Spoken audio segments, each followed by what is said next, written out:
go live there. So it was we're not on Facebook yet, but um, I totally mixed up the days. I was so sure it Mhm. was yesterday. I've written it in my calendar. So, well, that's uh, Yeah, that's the first strike, and today you didn't get in. So yeah, now I'm really curious about what you are going to talk about. If there is yeah. something that you will reveal, you know. No, it seems Oh like God. general knowledge, so I just don't see why it's being so difficult today. There is obviously something. It usually Mhm. is. So now I Mhm. pressed going live here on Facebook. So let's see if it gives us a hint when it's done. So how you Mhm. been, Cody? Uh, Fairly okay. It's been really cold and raining here, so just trying to get through the weather, if you will, stay warm. Okay, so you Yeah. have And got we have actually have almost like spring in the air. So mm, it's so nice to be outside, even though it's around 2 minus Celsius here, but it's still, the sun is clear, the air is fresh, and mhm, it's very dry outside, so you can actually get a hint of what is coming, and that is so nice. So, mhm, yeah, that's the weather. mhm, But mhm. now we're live on Facebook, and we are finally here. Cody Bryce is here. Hi, yeah. Cody. Mhm. Hi, hi. Yeah. Mhm, So, and me, Eva. So we mhm, are going to mhm, talk about hybrids. And before you went live with me here, I just did a quick Google search for hybrid alien in that order, and I mhm, got around 4 or 5 um, hits on that subject. One was a written book about the alien agenda, and there was an ancient alien program on YouTube. But there was an article that was written in 2019 from a NBC, I think, that news channel, and there was a science professor who was actually were teaching his student about alien hybrids. mhm. That's kind of fascinating because if you get Yeah. it in such a quick search, get 5 or 4 or 5 Mhm, topics um, just out of the blue, then mhm, it's probably a lot of things to find if you're actually going to search for it. mhm. Yes, yeah, and information is out there, but the stuff that I'm going to be speaking about is mainly, like basically all of it from Bashar, his channelings and such. And so that's where I get my information on the hybrids, mainly because his race is one of the hybrid races. So, yeah. Well, Mhm. Bashar is almost like the spiritual Bible, so that's Yes. that's probably a good science research too. But it's a hot topic. There are a lot of shows right now on social media who talks about hybrids and aliens all over. Mhm. So I'm going to say, go ahead, Cody, because Mhm. the Mhm. show is yours. Gotcha. Yes. Well, I think what I was going to be mainly talking about is the five hybrid races that are connected with humans.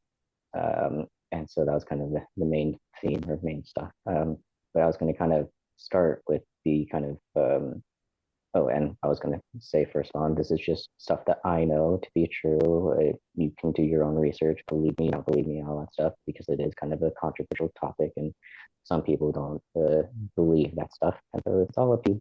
But it's just my version of what uh, has happened and what happened and all that type of stuff. So I was actually going to start with the creation of humans ourselves, the Homo sapiens. Um, and that story actually begins quite a long time ago with the Anu, the Anunnaki. So they came over to our planet and mixed their DNA with the uh, primates, basically, that were already there. Well, they're technically still like a human. They're Homo erectus, if you will. Um, and so yeah, they created humans. They first created Adama, which would be translated to Adam, was the first one, and then they used Adam, as a template to create Eva, which is Eve. And so Eve was technically created second based on the template of the first, which was Adam, and that's why you get the whole Adam Eve story thing. And so it's kind of interesting, funny thing that the Eve was technically a hybridization upgrade from Adam. So females, and technically were kind of an upgrade from males, if you will. And So is that so yeah, why, is it okay if I ask questions during the time? oh yes, yes, Uh, yeah, yeah. So is that why the Bible says that they took a rib from Adam and created Eve? Uh-huh, So it's uh-huh, a more like an upgrade uh-huh. from. Yeah, Oh, that's interesting. yeah, exactly. Yeah, it's because they use Adam as the template, and then they saw that there could be like improvements basically onto it, and they're like, okay, we make Eve the female version, and but this is also like when you say Adam and Eve, it's not just one singular person. It's like there's multiple of them, type of thing. It was a whole a new species basically, and so they had Adam, which is just or kind of a whole new species, and there's of course, male and females of that one. So they're still kind of, um, kind of like humans, basically the first humans, if you will. But then there is an upgrade to them, and the hybridization upgrade, which would be Eve. And that's why, yeah, even if you said they take the rib of Adam, which is technically basically taking part of the DNA of Mm. Adam, and then using it to create Eve, which is the second one, which is what we are primarily now. So, Um, yeah, so that was kind of the beginning of where humans start, you know, with that, and then going into the actual hybrids now, we'll kind of go into how the hybridization agenda started. Um, so it started with a parallel version of Earth that the humans there destroyed their planet and basically mutated and changed their DNA to survive their destroyed planet. And so, but because of their mutation and the changes that they've made to their body and DNA, they're unable to reproduce anymore. And so they kept, cloning themselves, and they're going to basically die out as a species. And so they used their technology to kind of tunnel into different parallel Earths to find DNA that would repair theirs. And so those we typically call them the Greys. And Do so we the know Greys which were planet it was they came from? Earth. They came from Earth, just a parallel reality of Earth. Okay, Earth as a parallel. Okay, Hmm. a parallel. Yeah, Yeah. yeah. So, and that would technically be the future Earth. So it's future one, future parallel planet that got destroyed and all that stuff. And they came back into the past of a different parallel Earth, this one, and got the DNA and started to create um, basically the different hybrid races. So them doing hybridization to their own body after they got mutated on their planet and all that type of stuff is technically the first hybrid race. So the Greys are technically the first hybrid race. Then they made the second hybrid race, which we would refer to as the tall Greys. So tall Greys would be the second hybrid race. Um, from there, they created the Sasani, which would be Bashar's race, and so they are the third. Um, and they are more closely related to humans because they have like 50% human DNA and 50% gray DNA. So they are good, like halfway mix. Um, That's why the shark can communicate very well with us, and they have that kind of exchange. We're kind of like their ancestors, their parents. But parents is kind of a stretch, but um, um, so after Sasani would be the Yael. The Yael is the most closely related to humans. They look more human. They have more human features. They do have the larger eyes, skinnier body, that type of thing, or slimmer body. Um, but because they are more human, they will most likely and will be basically the first race that we have true open contact and relation with. So they will be the ones that kind of usher in that open contact, you know, experience, if you will.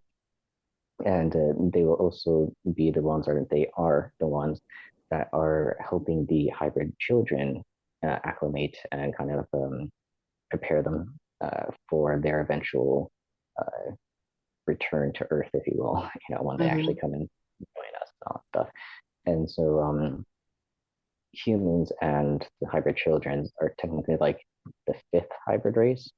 Uh, and so it's kind of a weird mix towards why humans have the number of five is because we are technically the fifth hybrid race, even though we were the ones that started the whole thing with our DNA with the Greys and all that stuff. So it's a kind of a mix there. So yeah, that's like the five hybrid races that are right now. In the future, when the hybrid children and humans kind of mix together, we will create the sixth hybrid race eventually. Um, and therefore it'll be a whole new race, but that's going to be quite some time into the future. And then a really long time into the future, eventually all the hybrid races will come together and create the seventh hybrid race, which would be the final one, where we all kind of combine and join together to be one. So, Mm. yeah. So my question is that if the Anunnaki was the first, and you can call them the seeders of Earth, they Mm-hmm. came from a parallel Earth that was No, destroyed in a parallel universe. no, the Anunnaki came from Nibiru, the ninth planet. Yeah. So that they're actually from a completely different planet. uh, the Anunnaki that started the humans were from a different planet. They came down. The Greys are the ones that were from a different parallel Earth, and they are humans to begin with. So they were humans. They destroyed their Earth. They got mutated because of that destroyed Earth, and then hybridized themselves. Were dying out, and so started the whole hybridization agenda. Yeah. So if the Greys were humans from the beginning, whether they get the gray DNA to They evolve into another species. Yeah, basically they mutated the Earth that itself that got destroyed, mutated their DNA, and therefore they changed themselves. And then they had the technology to kind of try to fix the mutations, which Okay. basically hybridized themselves, and there became the Greys from that. Hmm, So they basically interesting. yeah, they did it to themselves, basically. Yeah. I totally believe that there has been some kind of integration of DNAs, and we have this beautiful DNA picture. We don't have it here, but you do know what I mean. There are so many strains on that DNA set that isn't in work, in process, isn't fulfilled, Yeah. if you want to call it that. So why is it even there, and why is it in the structure of a potential workable DNA set? Um, Yeah, there's yeah. some there's some Basically, it's so obvious that something is removed, right? There's yeah, something missing basically there. Yeah, basically, when the Anunnaki first created us, they used a lot of their DNA to do it, and their DNA is very high level. It's very activated. They're a very high level, high dimensional type of race. And so, what they did was, um, what they did was basically turn off genetic markers. and so that they wouldn't activate, they wouldn't be fully present, fully, yeah, activated in the human body. And so we still have those genetic markers. They're just not activated. They're just not being in use. And so that's kind of why we have it in our DNA, but it seems to be kind of junk DNA to the scientists. They kind of don't know where it is or what purpose it is, and all that type of stuff. But it is basically Anunnaki DNA that is got turned off. And so we are now kind of reactivating those markers ourselves and with the help of other races and all type of stuff. And so we are, forcing those genetic markers to awaken, and therefore we are getting closer to, um, yeah, the actual Anunnaki kind of level, if you will. We're kind of integrating more of that into us. Um, yeah. So, what can we expect from Anunnaki? Superhuman Mhm. powers? Yeah, sort of, you can say that, but we'll definitely kind of change physically. We'll be probably a bit stronger, but most of it will be our connection to spirit, and our multidimensional kind of cells will actually activate more. And so we'll have, more of their kind of, oh, they were quite large, and so we might even grow a little, but probably not too much. But yeah, Due to the so that's, gravitation of Earth, or yeah, because of the gravitation of Earth, and I think their planet was less, had less gravity, so they grew a bit more, had more oxygen, so they grew more. We don't have as much oxygen on Earth, and therefore we are kind of limited to the amount that we grow. It's kind of interesting. Back in like the dinosaur period, if you will, there is much more oxygen on Earth, therefore there is giant plants. There was obviously giant creatures like dinosaurs that were much much bigger, and it's because the availability of oxygen, which is a weird kind of correlation. And so yeah, so hmm, just a thing. interesting. Mhm. So, these hybrid species that are being more or less experimental at the time being, so is it something that is going to be more common? Because a lot of people say that they do have alien DNA within themselves, and when they do these blood samples and tests, there isn't anything that is shown in the blood that they should have another DNA set than an ordinary human race. So, but the article that I mentioned earlier from the university lecturer, he was referring to another scientist who were talking about these upgrades that human are in Mhm. the process of to be able to cope with these earth changes, the climate changes. So if that is the case, then time is actually speeding up because you do need to have another sort of human race. If Mhm. there is a change within the oxygen and the Mhm. air by itself, the water, everything, then you need to have a species that could handle those changes. Mhm. Yeah, definitely. And even, the Anunnaki were the first ones to kind of do the DNA thing, but over time there have been other races that have interacted with humans and have incorporated some of their DNA into humans as well. Those ones I'm not as familiar with because, like, you know, it's kind of speculative, and we don't get a lot of information on the details of which ones are truly interacting with us. There's, some that are kind of obvious, the rays and all that type of stuff. But then there's other ones that are more like, the mantises, the Pleiadians, Arcturians, those ones that seem to be helping us on a more spiritual level rather than like a DNA level of Mm, physical type thing. And so, yeah, I'm not sure exactly where or what species, what race is adding to us. But where I was going to go with that is that Bashar has even said that the new children that are being born today have different DNA than just a few generations back. And so you can kind of refer to the next kids that are being born as kind of a new species already because they have different DNA, different activators, different DNA that is activated. Therefore, it seems like they are a new race and they have different abilities. They are more, connected with intuition and, have different talents and all that type of stuff that show up earlier. And so, yeah, there kind of already is a new species on Earth, but it happens so gently or so in such small increments that we can't really tell that it's a new race or can't have that. It's not that big of a shift, if you will. Mm. Happens gradually. So it's more like the human evolution that is taking place, even if the DNA upset isn't changing, there are a gradual change within the human Mhm. appearance and behaviors and hence of the senses. Yes. Yeah.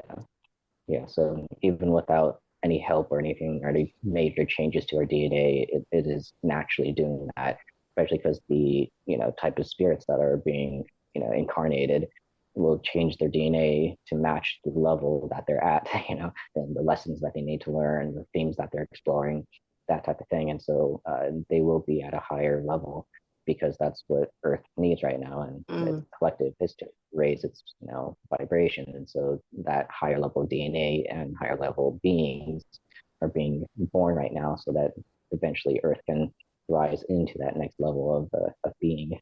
Yeah. mm. I guess it's something like all humans here on Earth have the same DNA, but we do have different appearances, and Mhm, those are not in the DNA, but it has to be in the DNA mhm. because Yeah. that is the blueprint of life. Exactly, yeah, because most DNA of all of the life on Earth, from animals to plants and all that stuff, it's actually quite close. They're usually most of the DNA is almost identical. It's only Yeah, like a few tiny percentage of the DNA that will change from being, a mm. snail to being a human. It's And it's so slight little difference. fascinating. Yeah. Exactly. Hmm. And we do have a lot of common uh,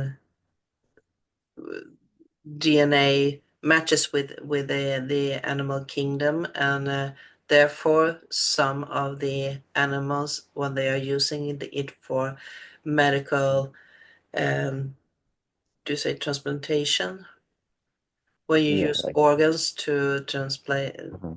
yeah, Yes, whatever yeah, it was, transplantation. Yeah. yeah, Hmm. Hmm. into human bodies because it's so similar to us, so Hmm. the body doesn't reject it as Hmm. often as it should, maybe. But Hmm. yeah, it's so fascinating. I also have seen these, you know, charts of how the growth on Hmm. animals and humans, Hmm. and there are so you can't see the difference from the beginning. It looks the Uh-huh. same. Yeah. It's just the last couple of months. It's actually or the last phases that are something is Mm-hmm. actually happening within the appearance of this growth, the new Mm-hmm.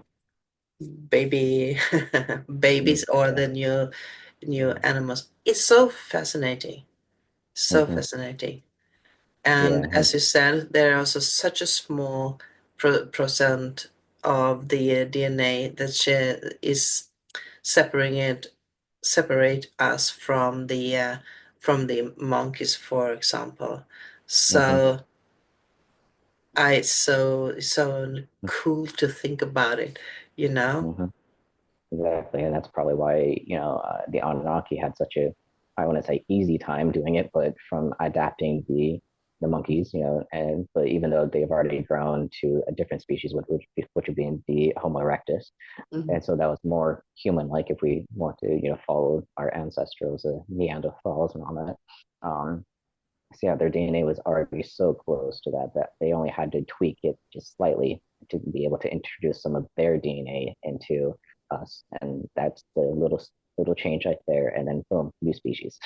But it's Yeah. all, you know, very Do you similar. think Yeah. the human species right now is experimenting with these DNA sets too, trying to, you know, we Mhm. cloned Dolly, the sheep. Yes. Oh yes, yeah. We already done tons of clones. We done. I think there's much more advancements in it than is probably being released to the public. Yeah, Lots of experiments happening that I'm pretty sure some experiments that would be kind of canceled immediately because of ethics and morals and all that type of stuff. But our scientists kind of tend to not have too much morals or ethics, so they kind of just want to see what happens. And so some of them are probably doing some research that would be probably frowned upon by the public. You know, yeah. um, yeah. Mhm. I don't know what I think about it. Um, I do like to play with the thought of having these um, prehistoric animals living again, like in Jurassic Mhm. Park. Maybe Yeah, not the huge yeah, they're not the big ones, reptiles, but but a fluffy little Mhm. lion or something. No, but it should be so cool to see how they actually look. I know that they are going to do an implant on this long-haired elephant into a living Mhm. elephant and see if they can Mhm. reproduce the hairy Mhm. elephants once again. Yeah. And Mhm. it's pretty cool because in one way we are preserving the possibilities to have these animals left if the climate is changing for the worse. Mhm. Yeah, yeah, we can kind of reintroduce endangered species on that stuff to Earth and Yeah. allow it to grow naturally, so to speak. Yeah. And that's Mhm. kind of cool. The scary part is that we can as well use it to, see if we can get something that we prefer, we as human species prefer better, and then take out the original animal that is living right now. So Mhm. yeah, it's all how you choose to use this technology and how the ethic, as you said. Yes, yes, exactly. Yeah, What it's is correct? Do we have the mhm. power? Do we have the go to play with these DNAs?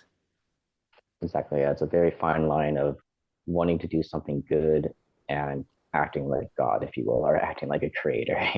That type of level of interaction with DNA and with our planet, all that stuff. If we're really doing something good, or if we're doing something just to benefit us, Mm, which we've kind of already done, but not on like we've had different breeds that we've bred out to be more useful to us, and we've kind of done a lot of that stuff, but it was done kind of gradually with different, breedings of different, not different animals creating another animal, but breeding out the weaker, so to speak, the ones that we don't want, and then introducing other ones so that they grow to be the way that we want, like chickens and pigs and all that type of stuff. We kind of mm. manually try to force certain breeds to happen that would benefit us with food basically. Yeah, it's such a cruel world sometimes. Yeah. Yeah. Yeah. So, what else do we have on these hybrids?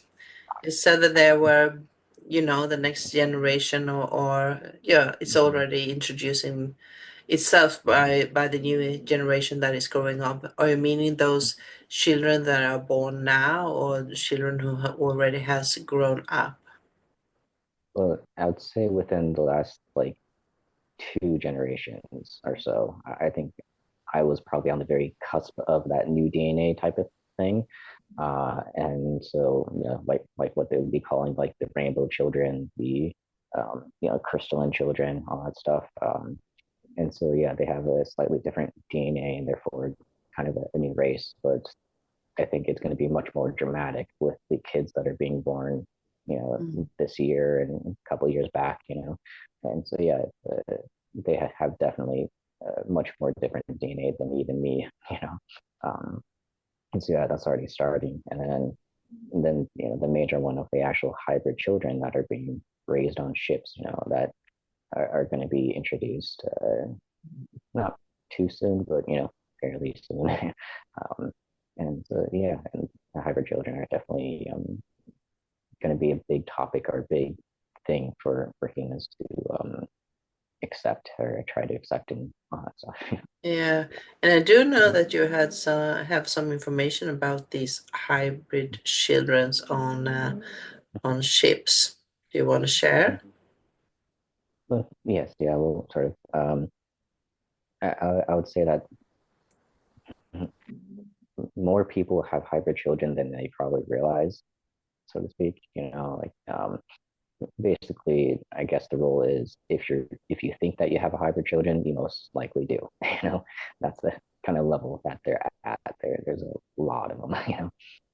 But the interesting thing is that there's a lot of DNA that goes into the hybrid children from various parents, if you will, and therefore, kind of the not rule of thumb, but basically, if you have about 15% of that child has your DNA, then technically it would be your child. Even though it's only 15% of your DNA that's in the child, it's still uh, a high enough percentage that you would be able to call it, your child, even though it might have multiple parents elsewhere and all that type of thing, adding to its DNA structure. uh, Only 15% is kind of needed to do that. Therefore, one person one can have 30 children because their DNA gets spread out and used in multiple different areas because they have a certain genetic marker that is useful for that child or useful for something. And so yeah, it's interesting uh, to think about, but it's also kind of I don't know, sad, if you will. At the very beginning, when they first started making hybrid children, a lot of them were dying, and the you know uh, people making the hybrid children, the IL and Grays and all that stuff, were kind of freaking out, if you will, because they're like, we don't know why they keep dying and all that type of stuff. And eventually, they realized it's because the hybrid children need attention basically from their parents. They need love, energy from the parents that they're getting the DNA from. And so once they figured that out, they started having the parents of the children visit the hybrid kids on ships and that type of thing, so that they grow up and actually survive and thrive and all that type of stuff. But yeah, at the very beginning, it was very difficult because just a lot of kids were dying, and they couldn't figure out why. But, So, were you talking about, the kids on ships and everything, and that they were dying? I got this, Fox and Mulder in my mind, the TV show Fox and Mulder, um, where she was abducted and was conceived with a hybrid child and died mm-hmm, several times, if I recall it right. Uh, mm-hmm, so you can say that the abductions that so many people are saying or feeling or recalling they have, mm-hmm. been a part of is a way to collect the Yeah. human DNA. Yes, yeah, basically every single abduction has been in the pursuit of the hybridization agenda to create these hybrid children and to help with the hybridization of the Greys themselves and all the other hybrid races that happen. So, yeah, it's not as bad and scary as some people put it out to be, even though it can be a very scary experience, a very traumatic experience for some, because it is very um, invasive, if you will, kind of being just plucked out of nowhere, kind of usually the classic is you're on a table and all these beings are around you and all that type of stuff. And it can be very intense, even though it was kind of necessary for um, these things to happen. But for a lot of people that do have this kind of trauma with it, are kind of fighting with it, the kind of way of, you know, dealing with it or kind of restructuring it in your brain is to know that there's a positive outcome from it. And your higher self kind of made a contract or kind of allowed for this to happen. So it's not like they're picking people randomly and being like, hey, you're good, type of thing. There's a higher dimensional agreement that happens. Yeah, yeah, and that's kind of interesting too. So I am a believer of that we are visiting spaceships, and we do have encounters with alien races, etc. But I can't help myself thinking, you mentioned lying there on a table, and we are talking about a highly advanced technology. We are talking about highly advanced spiritual, if they are. Hopefully you ended up on the right table, so you're not ended up in the wrong spaceship. But why do we go through a process that is that frightening? Because if you do know that you are going to scare the shit out of people, why don't you make the environment comfortable? And if we are going back to Earth, we do have the 3D print today. You can use just a bit of string and you can get a copy of something that exists. So if they do have by this time they have a lot of DNA in their DNA bank. So why aren't they just using that to, you know, put it in a petri dish and try to work something out from there? I mean, the technology should obviously be there. That is my brain starting to wrap around this, trying to get a logical explanation about it. I think it's a old fashioned way of abducting people, put them on a table because that is what people usually remembers, and take samples that obviously sometimes can be both scary and painful. Goes a bit against this loving feeling that Yeah. we want to have around these entities. Can you Yeah. help me explain why? Yes. Well, at the very beginning, the Greys that were doing the abductions and getting the DNA, Mhm. they've kind of lost their empathy, if you will, because they changed so much. They don't really have that human side of understanding what the human was really going through, and so they kind of just took it more logically. They're more like Spock, that don't really have the emotions to it, and it's all logical. And so it was logical for them to say, "Oh, they have this agreement with us. Okay, we'll take them and we'll do it like this." And so for them, it wasn't about making the human comfortable; it was getting the job done, Yeah, And nine to so five. yeah, basically, yeah. Mhm. And so that's all that they're talking, focused on. And eventually they did have to learn, and it was other races that came in and kind of guided them and being like, yeah, doing this is very bad, which is again one reason why they kind of use technologies to make the humans forget the experience because it is such a traumatic thing. And so a lot of people just don't remember being abducted, or they have very spotty memory of it because they try to do that. And I guess some people are just a little bit more immune to the technology that they use to make people forget. Therefore, they hold on to a little bit more of that experience. Mhm. So at the very beginning, they were kind of yeah, not the nicest, if you will.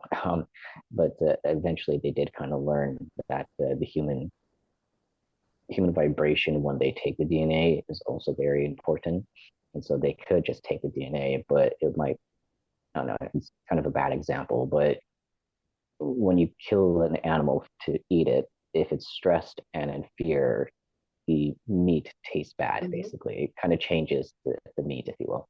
Whereas if it's nice and soft and it's kind of a an instant thing and they don't realize that they're going to be killed and all, it's not as stressful, if you will. The meat is better, if you will. They're much more Mhm. relaxed and that type of thing.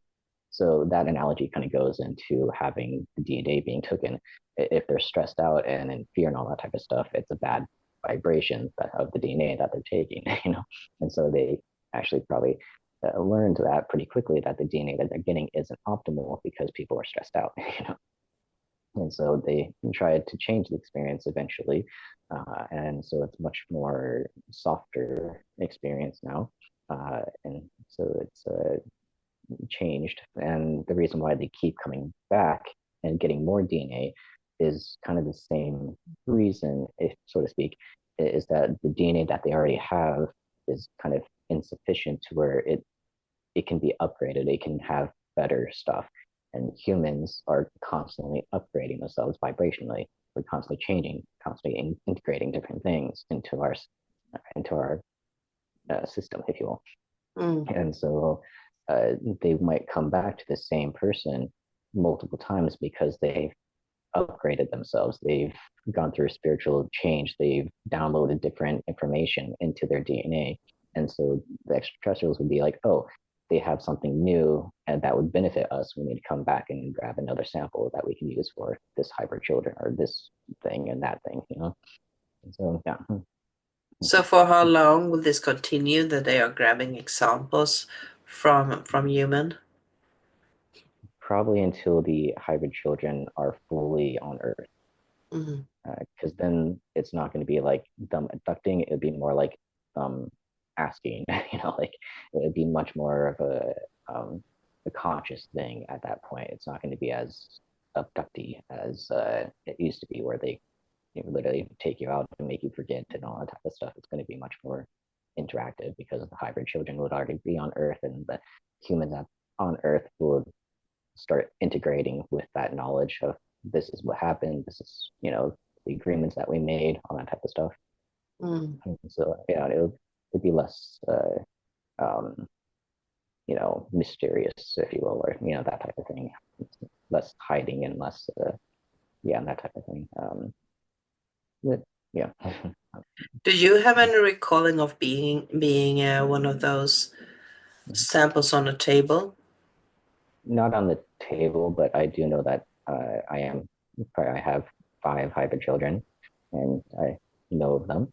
I don't interact with them as much, but that's a different reason. Uh, and but no, I think my memory, because I don't like traumatic and stressful things, I kind of allowed that memory to be forgotten, Um, and so yeah, I don't have any memory of being on the ships or being on the table or anything like that. And an interesting thing, the male experience and the female experience are very different because the In females which they're way? actually the females are they're taking the actual eggs from the females, and therefore it's much more invasive. It's much more. That's why they're on the table. They can't just take a swab of the DNA. They actually have to use the female eggs that the female is carrying, and then use genetic stuff to integrate other DNA and other people's DNA into this egg, and then they grow that egg into an embryo in this kind of machine type of thing. That kind of is a replacement to what would the female stomach, uterus, and all that stuff would be. Um, and so the females are much more connected to the hybrid children than the males are, because they're actually using the what would be a human egg, that would be a child, to make these hybrid children. For the guys, they just have to take their DNA. So it's a much simpler, less invasive experience for the males.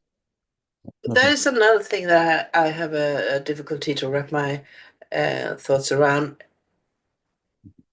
You are being transported into a spaceship.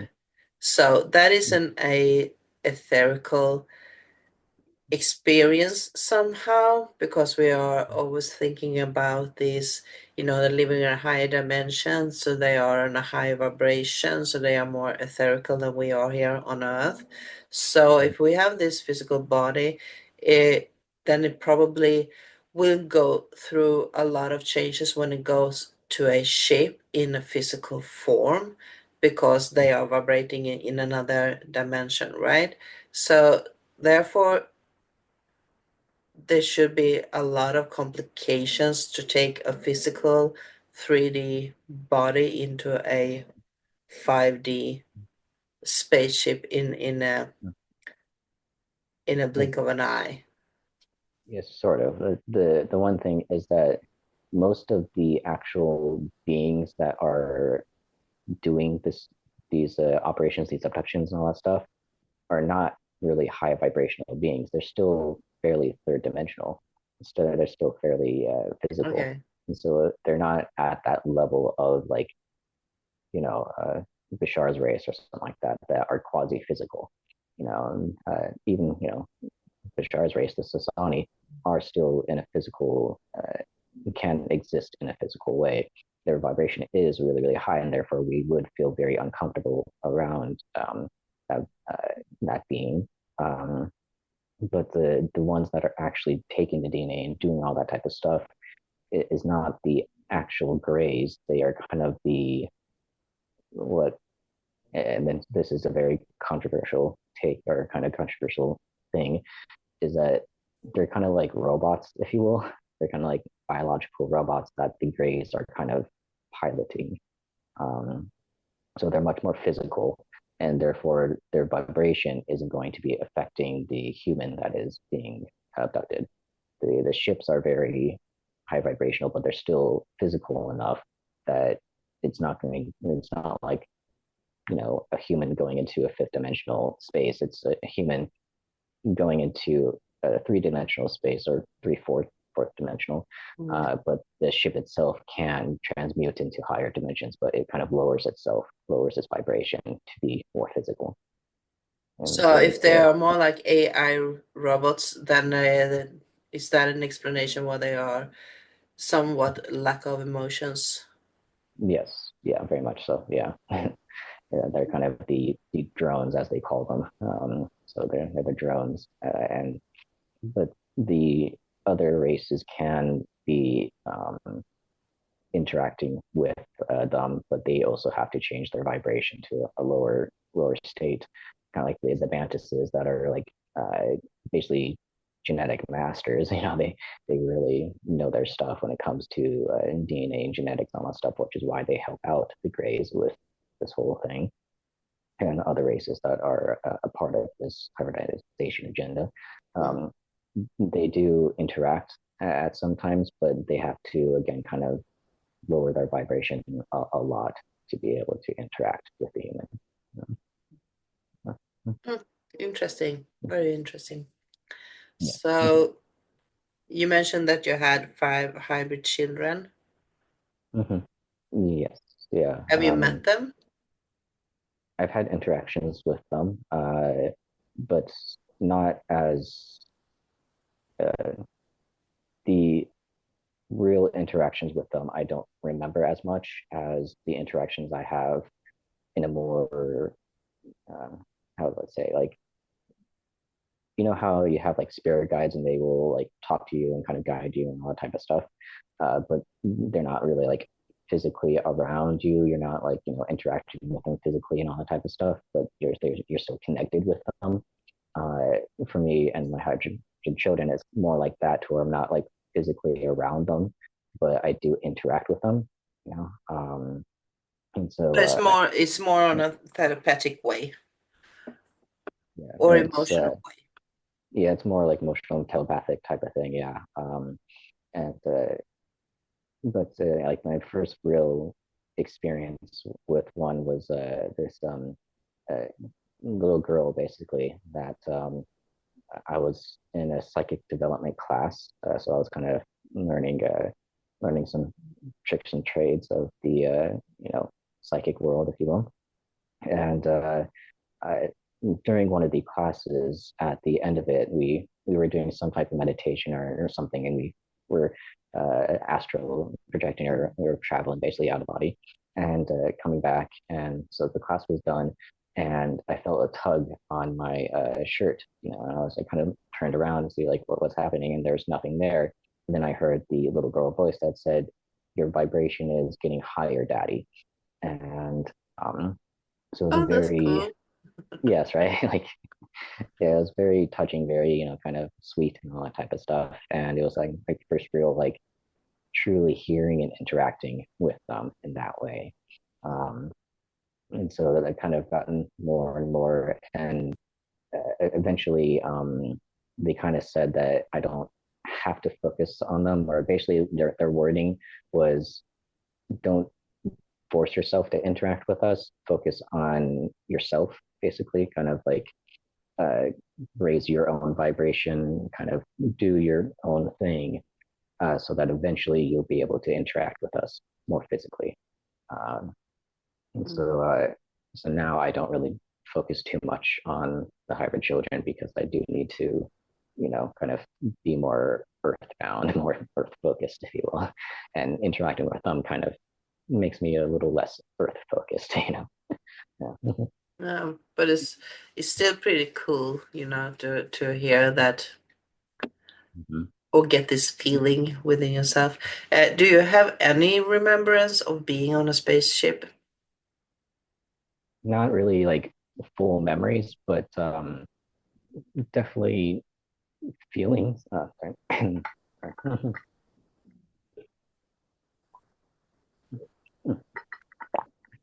Sorry. It's kind of the feeling of you know that it happened, but you can't remember the exact details of what happened. And Mm. so it's like I know I was on them. I know I've interacted with the kids and all that stuff. I just can't remember the details of it. Um, Mm.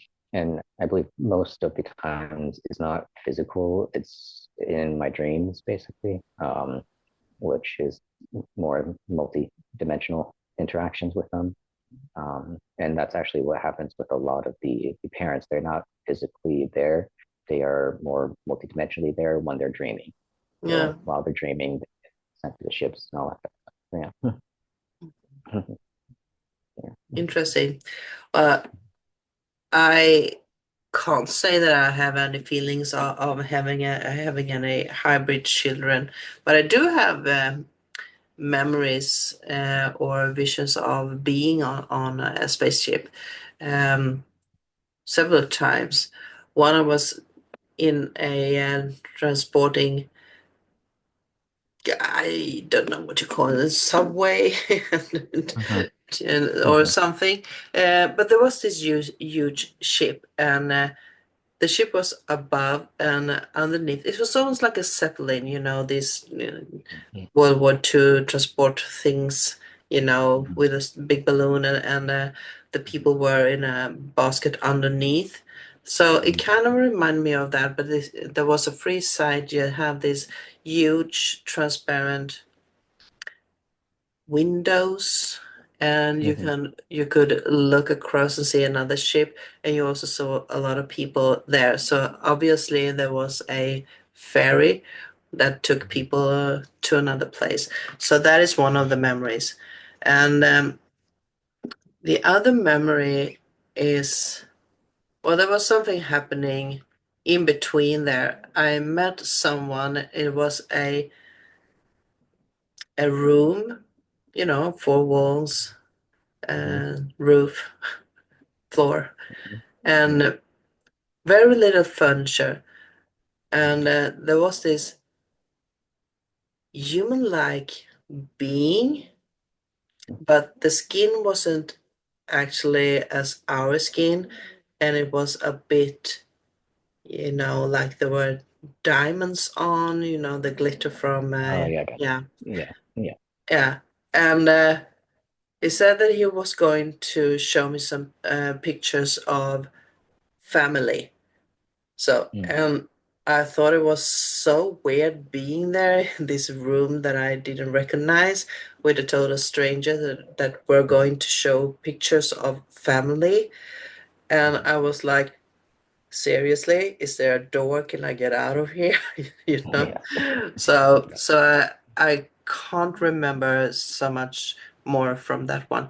And the third one, I was actually in a white space, and that was not earthbounded or in between.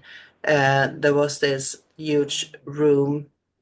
I was sitting in an egg-shaped chair, very comfortable, but I couldn't get out of the chair. I wasn't tied up or anything else, but I was totally frozen. Not frozen. I could move my hand, I could talk, I could wiggle my fingers, but I couldn't lift my body from the chair. And those people who were there, because I call them people, she tried to talk to me, but I got so frustrated that I couldn't get Mhm. out of that chair. So I almost headbutted her when I was Yeah. trying to get out. Yeah. But Mhm. they were very, very tall, very blonde, Mhm. and very, very pale, slim Mhm. beings, and they were both female and males, and they did not look anything like these, Pleiadians or Nordic that you see paintings of. Uh, Mhm. but I do know the facial appearance features, and if I should meet one of those people out in town, I would definitely recognize them. So Mhm. very soft, very, very beautiful energy, nothing threatening about them. It was Mhm. just that it got me in a very bad mood since I couldn't Mhm. move myself. Yeah. Yeah. Being restricted is kind of, yeah. Mm, Can happen, yes. But that description does sound like the Yayo, um, even though a lot of them, the paintings and all that type of stuff do make it seem more Nordic and all that type of thing. So, but yeah, there is different uh, versions of the Yayo as well, and so it could have been just a different version of Yayo. Um, you can say a bit like there's different stages of the Yayo, if you will. There's some that are much more human-like, and then others that are less human-like. Mhm. mm. Yeah. Well, I've seen them appearing in dreams earlier in different ways, trying to Mhm. approach, but yeah. What do you call them? Yayel Yeah, yeah, yeah. with a J? Yeah, yeah. I think it's a Y. What? Yeah, Hmm. yeah. So, well, let's talk about them instead, since they popped up here. What are what are they? Where is their location? Is their Earth gone too, or their planet gone too, or No, they would be the hybrid, the fourth hybrid race, and I think so they most never of had them an just Earth, never had a yeah planet. they've never had a planet. Yeah, only Asani or the Sasani Bishar's race kind of went to a specific planet and grew from there. And again, this is all like timeline stuff, but they Mm, kind of can change timelines. So what happened with the Sasani is they made them, so to speak. They created their race and went back in time quite a bit, put them on a planet and let them evolve naturally, if you will. And so it took them, thousands of years to get to the point that they are at now. And so, yeah, and the Yael, I believe, don't necessarily have a specific place. I think most of them live on the ships with the hybrid children, because they are kind of like the guardians of the hybrid children. They're the ones that are kind of overseeing, their that program. mm, um, and so they'll be on the ships or they'll be on certain locations on Earth itself. And so you could say that Earth is their kind of home planet, but it's just places that we can't really get to, like under water, under sea, in mm. caverns, like deep within the Earth crust and all that stuff. Yeah. Cool. Well, it's so interesting talking about these things. Yeah, what do we have anything more we want to talk about when it comes to hybrid Yeah. children and hybrids? Sort of. Oh, well, like one thing is if you don't feel like you've actually had hybrid children, but feel like you have interacted in some way with them, there are people that they will use to kind of be like teachers to the hybrid children. So they won't actually have children themselves, but they will be there to give lessons and kind of to kind of integrate the kids into how humans work, how society works on Earth. So Different. like nannies. Yeah, yeah, like nannies. Yeah, that would kind of be taking care of them and kind of guiding them to be like, oh, you can do this, and like the simple things like how do you pick up a fork to eat? You know, why do we use utensils to do this type of thing? Kind of those type of questions will be coming up of the hybrids Mm. trying to learn how to be more human. They'll be asking these questions, and those people would be there to kind of give the examples or give the answers, and to so teachers, nannies, that type of thing. So why don't they let their real parents take care of that? Isn't that Because more human? it it would be more human and it has more of that love connection. But a lot of the parents basically not refuse, but don't want to have that interaction with the kids. So there's an agreement that they can take the DNA, but they don't want to have interaction with them. Okay. Uh, and so you still, it kind of it gets a little bit more complicated with that and their kind of agreement and all that type of stuff. Some of the experiences with it have been a little less good, if you will. And so I think that's why they also, another kind of side thing is they also choose those type of beings to help the hybrid kids because they are more in tune with the frequency of the kids and can interact with them in that way. They have kind of a natural sense of a teacher, of a a kind of parent figure, but isn't actually parent. Um, so there's very specific reasons why they choose those people for that role. But there have been many cases where they do actually bring the parents to go and meet their kids, and they'll say, here's your baby," and the parents will be so freaked out about it, so to speak, that they will literally drop the kid, and and therefore the kid gets hurt and all that stuff. And so it was actually a fair amount of those occurrences happening, and therefore they kind of realized that is not the best way to have the kids and parents interact that much. So are There's the some kids interactor. in a Mhm. different way from human beings? Yeah, yeah. When they are kind of born, if you will, they're much more aware of everything. Like a human baby is basically nothing. Like it kind of is absorbing everything like a sponge, but it can't really do much of anything. It can't talk. It can't really walk by itself. It maybe crawl eventually.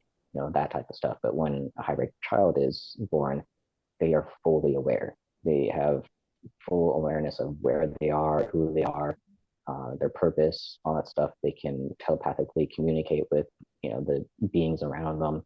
Uh, they might not have the physicality of being able to move by themselves, but basically, besides that, they're almost like a full grown adult, as soon as they're born.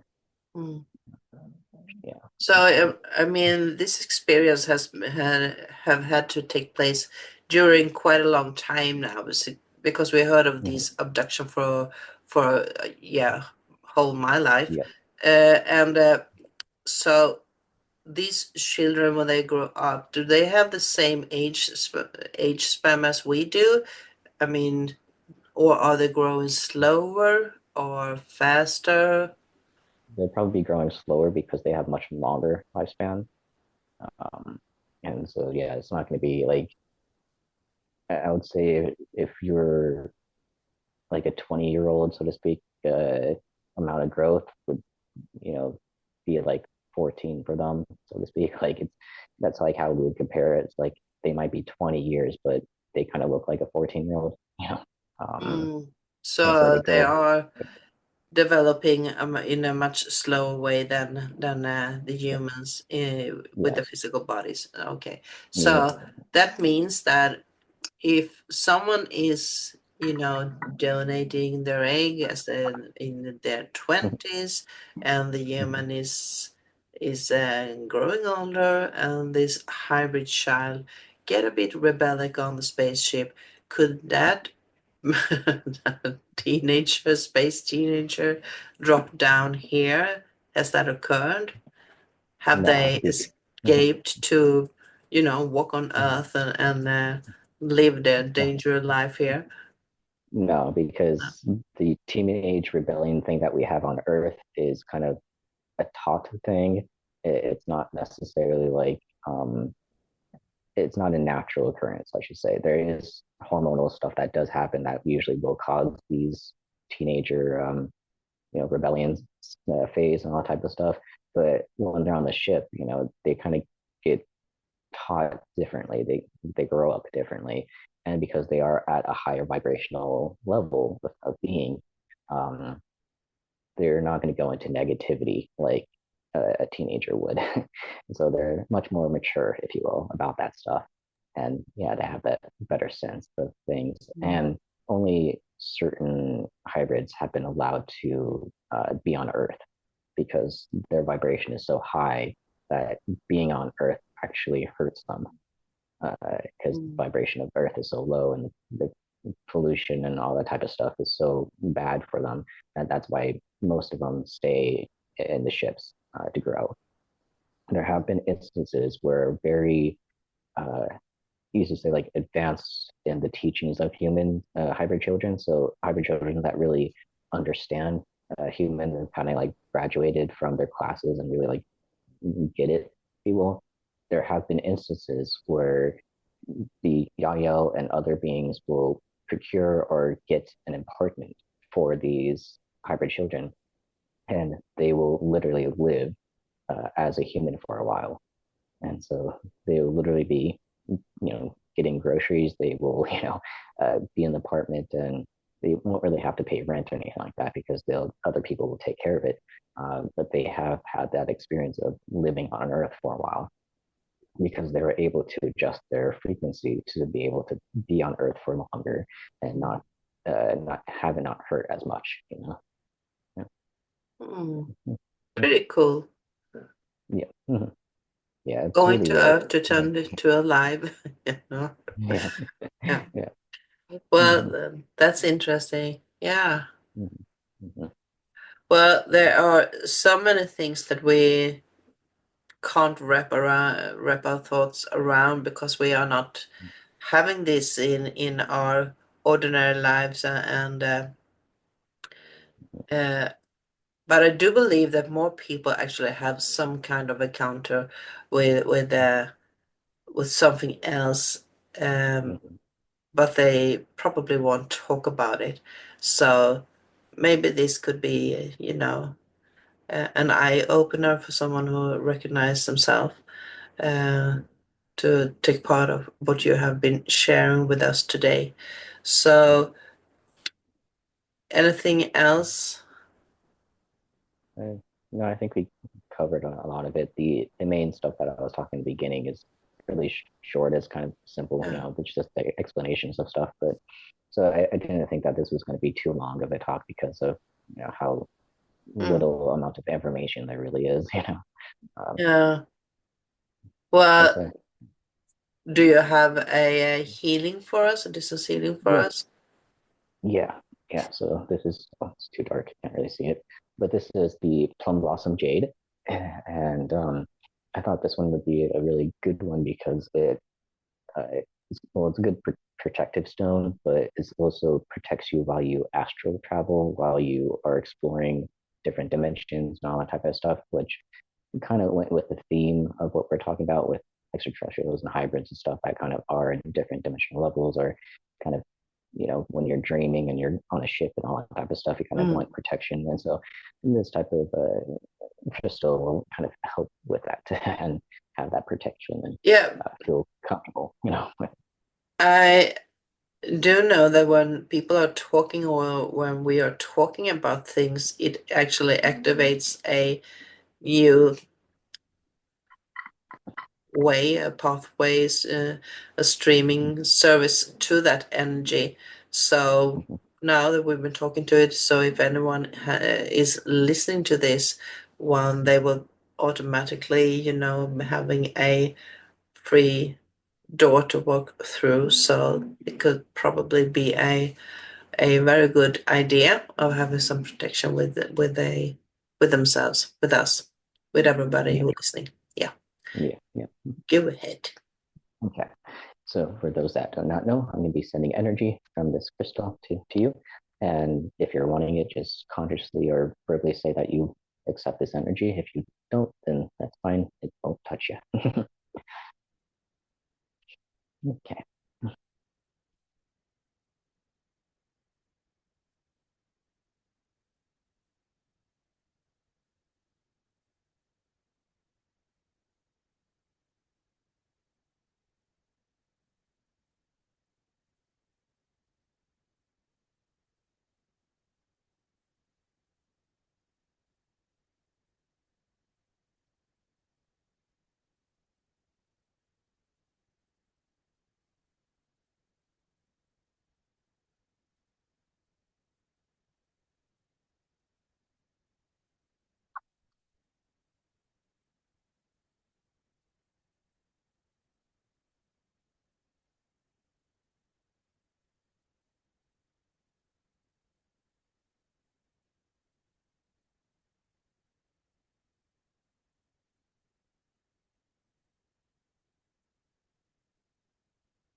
Okay.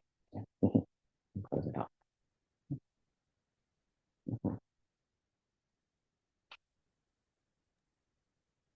That was a quite heavy energy or powerful energy. Mm-hmm. Yeah, it took a little bit to adjust to it. So it kind of was slow and soft to begin with, and then it kind of like ramped up and was really forceful. Mm. Yeah, but I could definitely feel the kind of shielding, so to speak. I even got the vision of placing the shield over the heart. That's beautiful. I got this chill uh, through not through my spine, but in the upper part of my body. You know, this cold chill. Mm-hmm. Yeah. So, but it was just in the upper part, so it wasn't something that spread throughout the body. And I actually got a vision of how they were. No, not they. You know, something that was uploading, you know, transported, lifted up, um, Mm-hmm. things, people, animals, or whatever on from one place to another place, and on a crane that picked up something Mhm. and dropped it off. So uh, yeah, my mind is playing games with me now. So, Yeah. but Well, this was a yeah, yeah. Go it ahead. can, it can, it can be a metaphor for transportation, of like traveling, so it's a crane that picks you up and moves you into the right dimensional spot that you mean. Yeah, it could be. It could be. So if since I got these creepy energies Mhm. within my or chilling energy, they're kind of Mhm. creepy. So Mhm. Yeah. I'm very glad that you did this protecting healing. Mhm. So Yeah. I'm not going to end up on the wrong spaceship if they are picking me up tonight. Oh yeah. So well, that's good. So it's Mhm. been quite an interesting chat, Cody. Yes. Yeah, I think so. Yeah, I didn't know where I was going to go. I wanted to at least get the basic information down and all that type of stuff, and then see where it went. And it definitely went into different areas. And so yeah, quite fun. Yeah. Hmm, Mhm. that's cool. That's cool. I love it. Mhm. And looking forward to have more of these chats in the future here. So Mhm. we are going to set a new date and we will be back with that one. But do you have any final word before we close down here? Uh, no, no, I think just flow with love. Flow.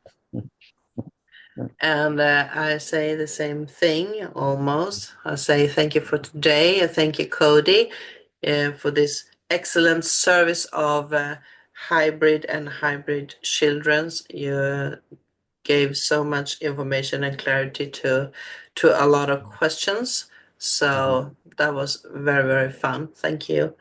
Thank you very Yeah. much. So, and for the rest, we will be back. We will be back in next week or the week after that. So just follow Gatherings of Light and you will see more of Cody. And if you have a topic you want him to address, so please drop it in comments so we know what we will pick up and talk about. Mhm. Yep. Sounds good. Good. So take care, everyone. Have a nice life. See you soon. Bye.